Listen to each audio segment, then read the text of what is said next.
What if episode 3 നമ്മുടെ നിക് fury അവഞ്ചേഴ്സിനെയൊക്കെ recruit ചെയ്യുന്നതിൻ്റെ ഭാഗമായിട്ട് അയൺമാൻ്റെ അടുത്ത് സംസാരിച്ചുകൊണ്ടിരിക്കുമ്പോൾ അയൺമാൻ ഓൾറെഡി പലരുടെയും പോയ്സണിങ് ആയിട്ടുണ്ടാവും. അങ്ങനെ പുള്ളിനെ മയക്കാൻ വേണ്ടിയിട്ട് നട്ടാശ കൊടുത്തിട്ട് ആ ഇഞ്ചക്ഷനിലുള്ള ഒരു പോയ്സൺ കാരണം അയൺമാൻ തന്നെ മരിക്കുകയാണ്. അങ്ങനെ ഇപ്പോൾ ശരിക്കും ആ ഇഞ്ചക്ഷനിൽ പോയ്സൺ വെച്ചിട്ടുള്ള ആരാന്ന് അറിയില്ല. അതുകൊണ്ട് തന്നെ നട്ടാശനെ ഇപ്പോൾ അറസ്റ്റ് ചെയ്ത് വെച്ചിരിക്കുകയാണ്.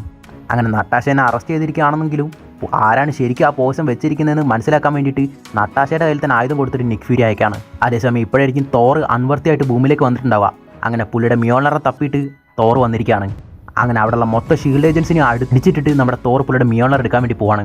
അങ്ങനെ തോർ ആ മിയോളർ എടുക്കാൻ നോക്കുമ്പോൾ തന്നെ ആ ഹ്യൂമൻ ഫോമിലുണ്ടായ തോറിനെ ഹോക്കോയ് അമ്പുവിട്ട് കൊന്നുകളയാണ്. അങ്ങനെ ഈ കൊന്നിട്ടുള്ള ഹോക്കോയിനെ തന്നെ വിചാരണ ചെയ്യാമെന്ന് വിചാരിച്ച് നിക് ഫ്യൂരി പോകുമ്പോൾ ആ ഹോക്കോയ് അവിടെ മരിച്ചെടുക്കാണ്. അതേസമയം നട്ടാഷി ആ ഇഞ്ചക്ഷനിൽ എന്താണ് കലക്കിയിരിക്കുന്നതെന്ന് അറിയാൻ വേണ്ടിയിട്ട് ബാനറിനെ പോയി കാണാണ്. അതേസമയമാണ് ലോക്കി മൊത്തം ആസ്ഗാർഡിൻ്റെ പടയുമായിട്ട് ഭൂമിയിലേക്ക് വന്നിരിക്കുന്നത്. കാരണം തൻ്റെ ചേട്ടനെ തന്നെ കൊന്നിരിക്കുകയാണ്. ആസ്ഗാർഡിൻ്റെ പ്രിൻസിനാണ് ഇപ്പോൾ ഭൂമിയിലുള്ളവർ കൊന്നിരിക്കുന്നത്.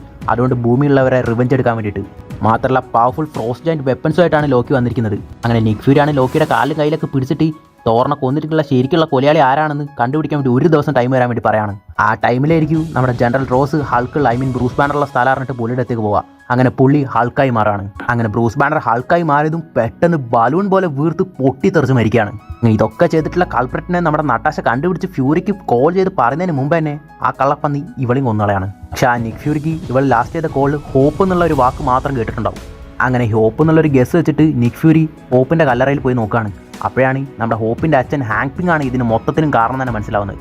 കാരണം തൻ്റെ മകൾ ഷീൽഡിൻ്റെ ഒരു റിസർച്ചിന് വേണ്ടി മരിച്ചുകൊണ്ട് തന്നെ മൊത്തം അവഞ്ചേഴ്സും ഫോം ആവാതെ പുള്ളി കൊന്നിരിക്കുകയാണ്. അങ്ങനെ ഫ്യൂരിനെയും കൊന്നാളെന്ന് വിചാരിക്കുമ്പോഴാണ് മനസ്സിലാവുന്നത് അവിടെയുള്ള നിക് ഫ്യൂരി അല്ല, ആ മേർഡർ കണ്ടുപിടിക്കാൻ വന്നിരിക്കുന്ന രൂപശനിൽ വന്നിട്ടുള്ള ലോക്കിയാണ്. അങ്ങനെ ഹാങ് പിങ്ങിനെ അവർ തീർത്തുകളയാണ്. പക്ഷേ ലോക്കി ഇതൊന്നും നല്ല മനസ്സോടെ അല്ല ചെയ്തത്. കാരണം ഇപ്പോൾ പ്രൊട്ടക്ഷനേ ഇല്ലാതിരിക്കുകയാണ്. നമ്മുടെ എർത്ത് സുഖമായിട്ട് എർത്തിനെ ഇൻവേഡ് ചെയ്യാൻ നോക്കുകയാണ്. പക്ഷേ ലോക്കിക്ക് ഒരു കാര്യം അറിയില്ലായിരുന്നു, നമ്മുടെ ക്യാപ്റ്റൻ അമേരിക്ക ഇപ്പോഴും ഐസിൻ്റെ ഉള്ളിലാണെന്ന്. പുള്ളിനെ പുറത്തെടുക്കുകയാണ്. അതേസമയം നിക് ഫ്യൂരിയുടെ മെസ്സേജ് പ്രകാരം ക്യാപ്റ്റൻ മാർവൽ അങ്ങോട്ട് എത്തുകയാണ്. ഇതിൻ്റെ ബാക്കി എപ്പിസോഡ്സ് നമ്മൾ ഉടനെ തന്നെ അപ്ലോഡ് ചെയ്യുന്നതായിരിക്കും.